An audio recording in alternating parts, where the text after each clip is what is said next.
and welcome to Coffee, Tea, or KG, the premier talk show where we bring you the latest and greatest from around the globe.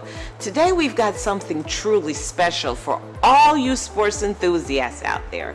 Get ready to witness history in the making, coming to you from the great city of Lauderhill as the Broward County Stadium in Central Broward Regional Park becomes one of 3 United States sites to host International Cricket Council, aka the ICC Men's T20 World Cup Cricket in 2024. Yes, you heard it right. This is the very first time the World Cup will be held right here in the United States, and we couldn't be more thrilled. With a whopping 55 matches lined up, including 16 right here in the U.S., and 4 epic showdowns at Broward County Stadium in Lauderhill, the excitement is palpable. Mark your calendars, folks, because yesterday, June 11th, they kicked off with a thrilling match between Sri Lanka and Nepal. But that's just the beginning. This coming Friday, June 14th, catch the USA, yes you heard it, the USA versus Ireland at 10:30 a.m., followed by India versus Canada on Saturday, June 15th, also at 10:30 a.m. And rounding off the weekend action, we've got Pakistan versus Ireland on Sunday, June 16th, again at 10:30 a.m. But wait, there's more. Did you know that more than 2.5 billion people follow cricket worldwide? And Broward County Stadium, the first ICC-sanctioned stadium in the U.S., has seen its fair share of international masters. Yes, right here in Florida. With over 20 teams vying for the ultimate glory, divided into 4 groups of 5 each, it's going to be a battle of epic proportions. Only the top 2 teams from each group will advance to the next round, just like in soccer. And hey, it's not just Florida feeling the cricket fever.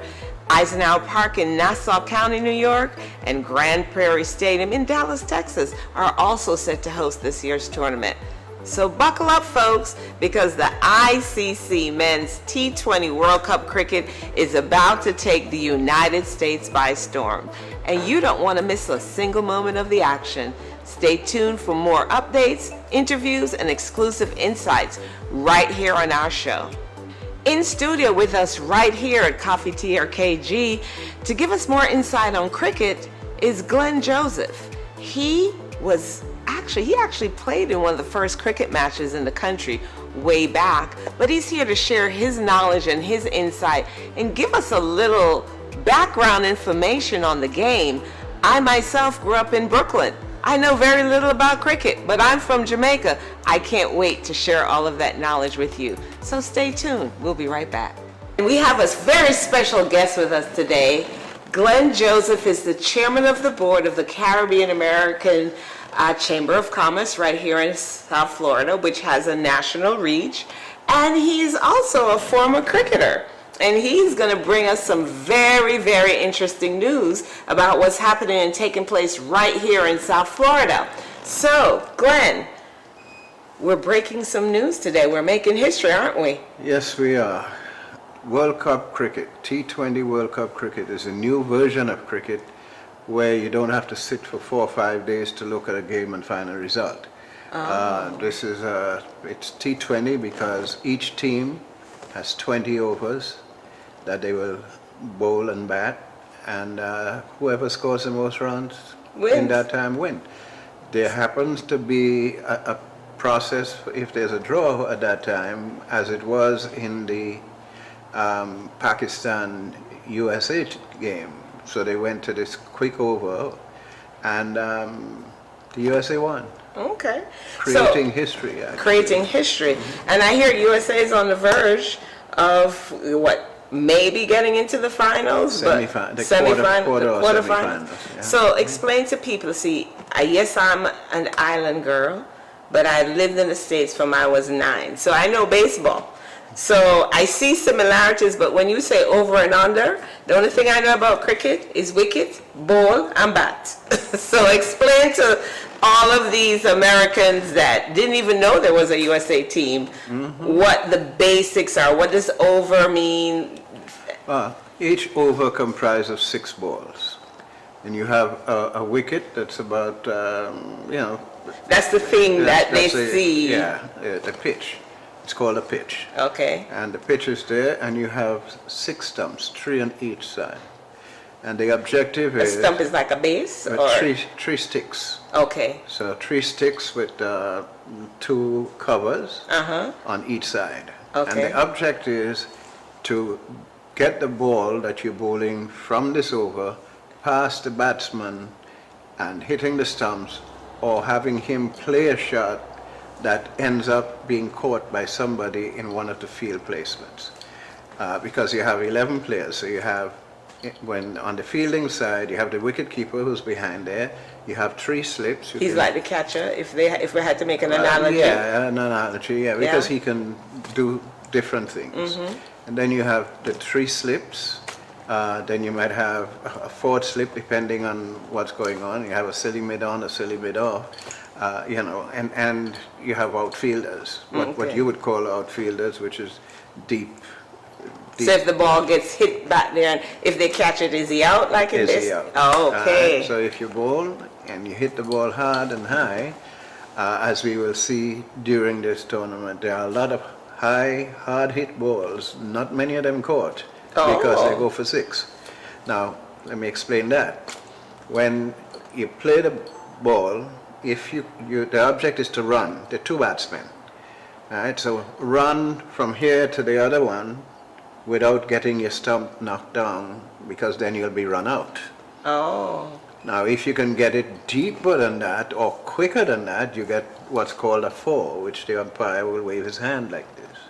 And a 4 is points, or? 4 runs. It's runs. So when they're running back and forth, that's a run? Each run. Oh. That's 1, 2, or 1, 2, 3 sometimes. Okay.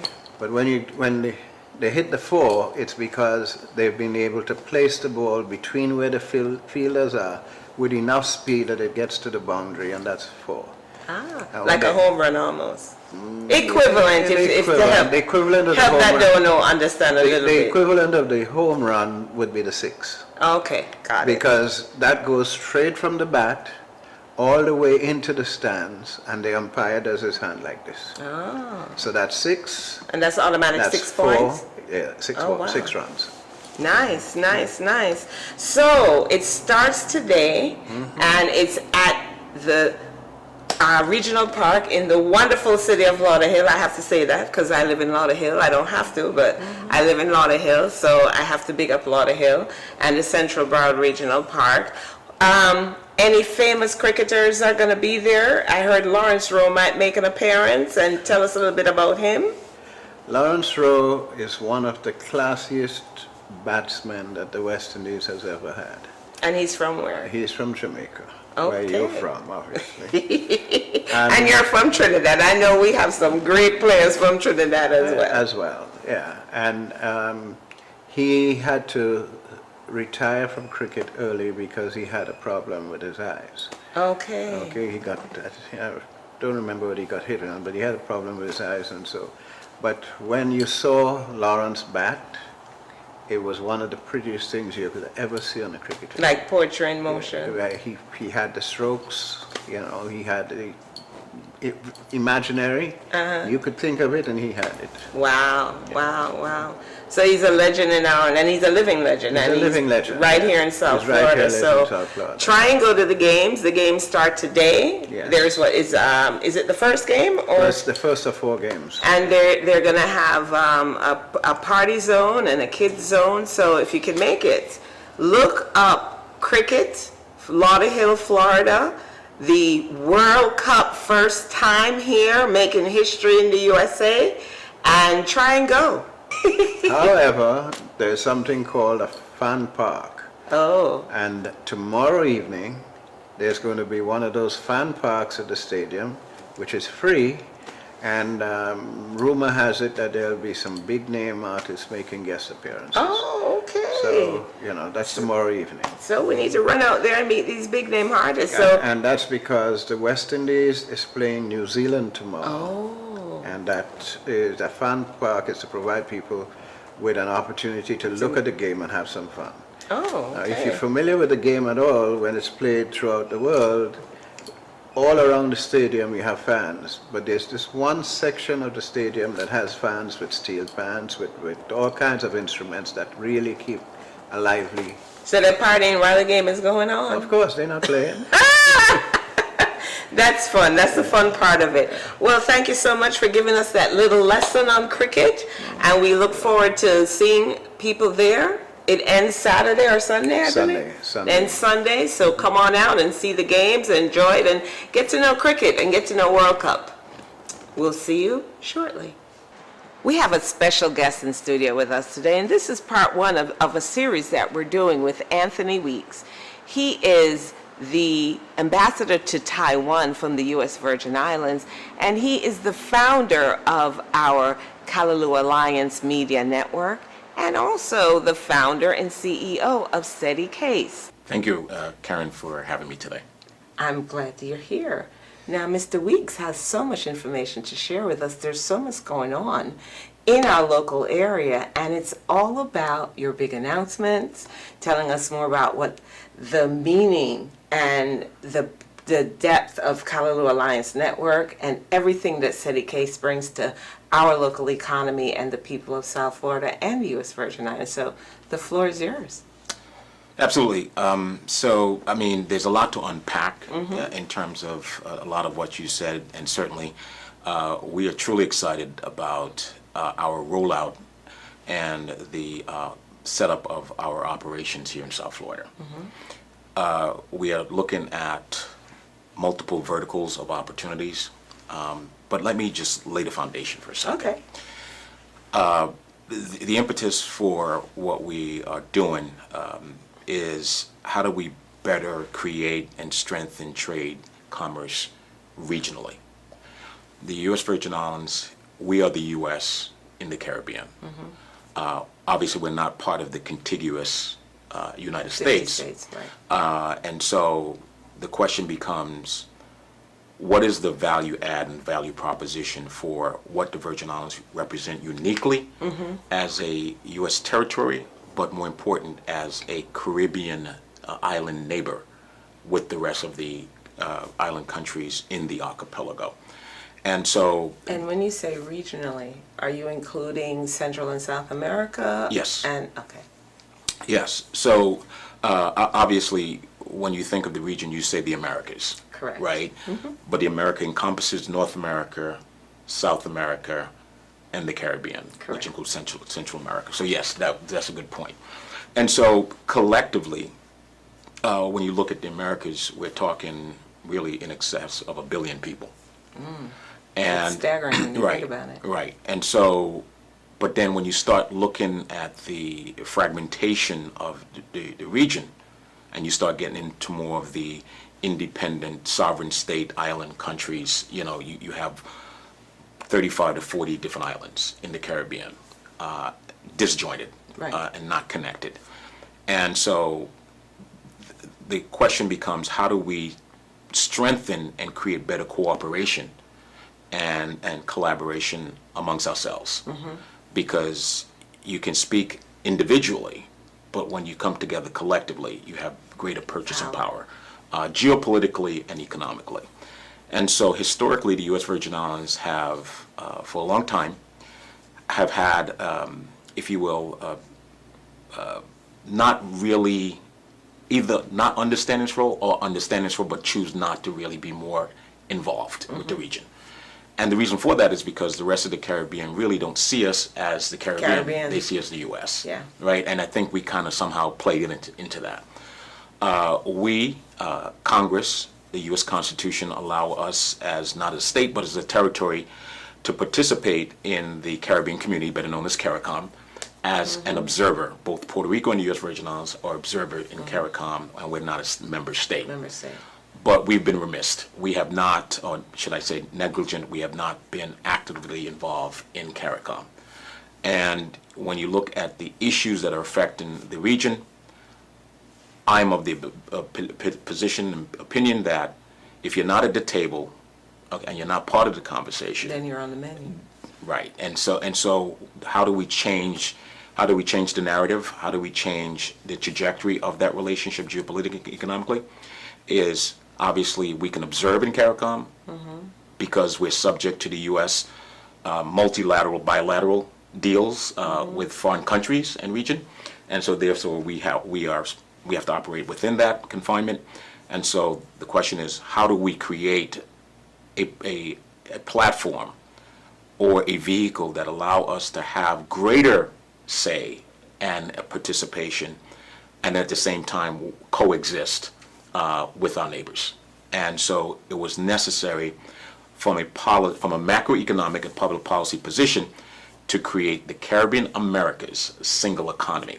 And that's the case. And that's case. That's case. The acronym CASE it derives from that. And the reason I did this was because back in 1989, CARICOM commissioned a study to pretty much decide how to better integrate the rest of the Caribbean. Big island, little island. I don't have to tell you about that. Very nationalistic, and the movement of people and goods. And so while they were successful with all of the above, there was an impasse, and the impasse was they couldn't agree on a single currency. And so it didn't go anywhere from there. Yeah. So the question becomes, how do we now look at what they did and offer an alternative or a complementary solution to how do we better integrate the region? And we're able to do that in the advent of technology. Technology now is the great equalizer. Yes. People can communicate globally. And connect globally, and borders are not a hindrance. And so by virtue of that is the conceiving of the CASE initiative. SETI is the St. Croix Economic Development Initiative, which is local to, germane to the Virgin Islands. And when you put the two together, SETI is the acronym for St. Croix Economic Development Initiative, and then you have Caribbean American Single Economy. You put them together, you have SETI CASE. So how does that relate to the global interaction with SETI CASE, the Americas, and the Caribbean? Great question. Great question. So while we look at the role of the United States and Europe being a dominant force, the Western countries for a long time, and then you have the Eastern Hemisphere and the Asian community, and other continent like Africa. We're now seeing in today's space, we are now seeing opportunities in the eastern part of the planet because of, at the end of the day, they have billions of people that represent economy of scale for development, for manufacturing, for distribution, and that's called the global supply chain. And that being said, is the reason why it was necessary for me to create the U.S. Virgin Islands Taiwan relationship. I was just about to get to that. And so the U.S. has multinational bilateral deals around the world. Correct. Every state in the Union have the opportunity to participate with all of those multilateral, bilateral deals. And so the Department of Commerce, U.S. Department of Commerce, and the State Department encourages states and local jurisdiction to be more proactive and involved with these foreign countries and foreign actors. Do you see that happening, though, on a regular basis? Oh, yeah. Well, state? No, yes and no. States and cities are actively pursuing international companies and investments. Mayors, particularly, travel extensively, and as well as governor overseas to be able to do that. And I'm glad that you brought it up. And the other reason why CASE was created. The unique proposition for the U.S. Virgin Islands, being the U.S., we're now in a position to say to fellow states and cities, if you are looking to do business in terms of trade and commerce in the region, we as a U.S. territory become an asset to those states because we're in the region. And so we have the opportunity to bring to bear those resources that help enable the transaction and the interaction with our fellow states and cities to be able to look at opportunities for development in the region, in the Caribbean and Latin American region. And so, but getting back to the original point, what I was making was, in order to understand the next frontier where there's opportunity, Asia represent that. You have India, China, and obviously all the other southeastern Indo-Pacific region countries that are there, and Taiwan, as small in numerically numbers to, India having 1 billion plus, China having 1 billion plus, Taiwan only have 24 million people, but they are a massive player in the global economy, particularly in technology. They rank number 1 or number 3 in terms of hardware manufacturing of technology, whether it's desktop computers, laptops, mobile devices, etc. Foxconn is a Taiwanese company. They're Apple's biggest manufacturer of all Apple devices that are manufactured. And, Foxconn being a Taiwanese company, one of the largest container shipping companies in the world, ranking in the top 5, is Evergreen. You've probably seen Evergreen, those green containers that says Evergreen. That is Taiwan. Taiwan is a major player in that regard. But the one that is most intriguing is all of the things you know today, from your car, your television, your refrigerator, your mobile devices, all of what you see there, the components, the software in those devices are the functionality of them really operated by a semiconductor chip, microchips. And Taiwan manufacture 90% of the world's most advanced semiconductor chips. They manufacture 50% of the more mature, semiconductor and devices. And so they may not have 1 billion people, 24 million people, but they're formidable. They're a formidable force to be reckoned with from a manufacturing standpoint, and in terms of how they impact the global supply chain. So, with SETI-CASE and your ambassadorship to Taiwan, do you see the U.S. Virgin Islands positioning itself as the conduit between all the regions in the area to build that global economy? Absolutely. So the State Department is responsible for opening up and establishing embassies around the world. They're also responsible for the ambassador that is responsible and that is, housed at those embassies. Now, every state in the Union has an equivalent ambassador. We're called de facto ambassador. So when you look at the roles and responsibility of a de facto ambassador on a state level, it's comparable to what a U.S. ambassador is. But obviously, we're not the ambassador to these foreign countries. And the roles are different? But no, they're the same. Oh. But we represent the state. We can only speak for the state and not on behalf of the country. Right. So we work in unison with the U.S. trade, multi and bilateral trade agreements.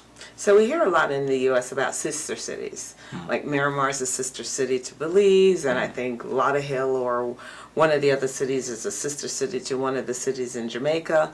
So is this sort of on the same level, or is there any equivalency, or how would you define the difference?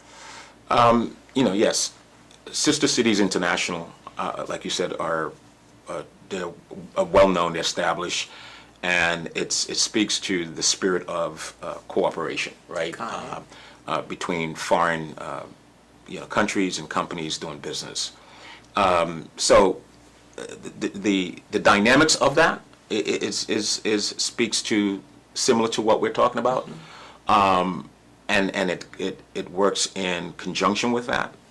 But what I'm talking about is very different. This is not a sister city situation. This is where the governor appoints me.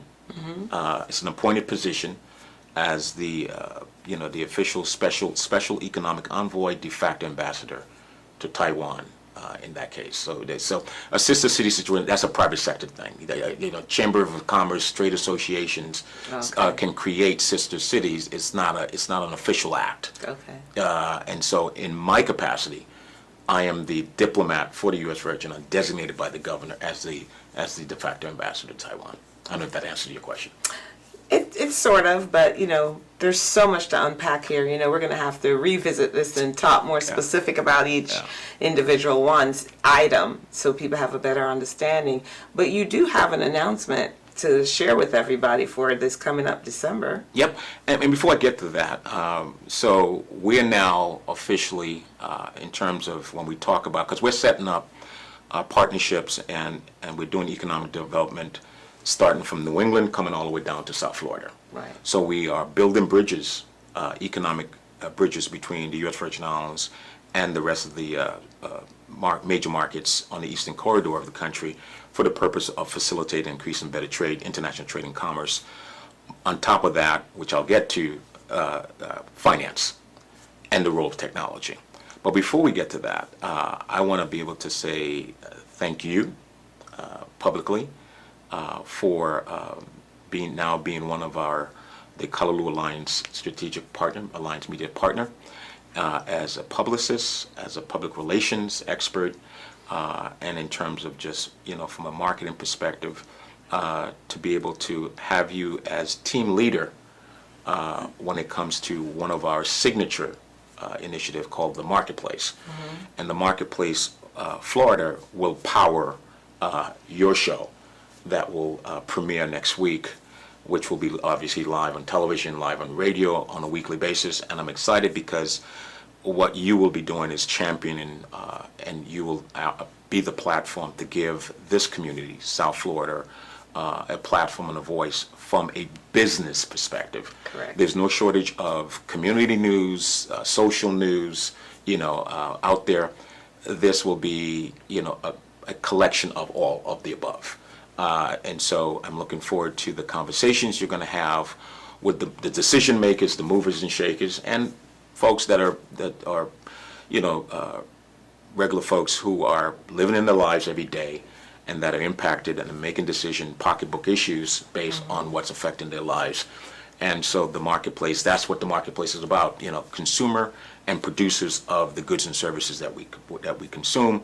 And you are a force to be reckoned with in this community, and I think that you're going to be an important conduit for connecting those stakeholders in this community. So thank you for agreeing to be part of that. Yes, absolutely. The Kalalua Alliance Media Network is a composition of all things television, whether it's terrestrial TV, satellite TV, or connected TV and cable TV. We are, yes, in the content producing business. We do produce content, but the Kalalua Alliance Media is a composition of multimedia consisting of television, radio, publication, and other forms of media, live streaming of different projects, and we come together with our partners to be able to aggregate and curate content, but more important, to act as the conduit for distribution of that content. And that's what Kalalua Alliance Media is about, and you have the awesome responsibility for leading that charge in South Florida. I look forward to that. I think it'll be interesting. It'll be a lot of fun, and it'll bring information to the community that's well needed. Business, personal, everything. It all starts here. Yes. And this affects here and Right. here. Right. So we have to make sure that we provide vital information for our business community, and our business community drives the personal, and we have to make sure we take care of all of our cities here in South Florida and all the needs of all of our communities. Thank you for tuning in to our premiere episode of Coffee, Tea, or KG. I'm KG, and I'm so glad you came to our coffee table to sit with us. Stay tuned as we bring you so much more, and welcome to the Kalalua Alliance Network.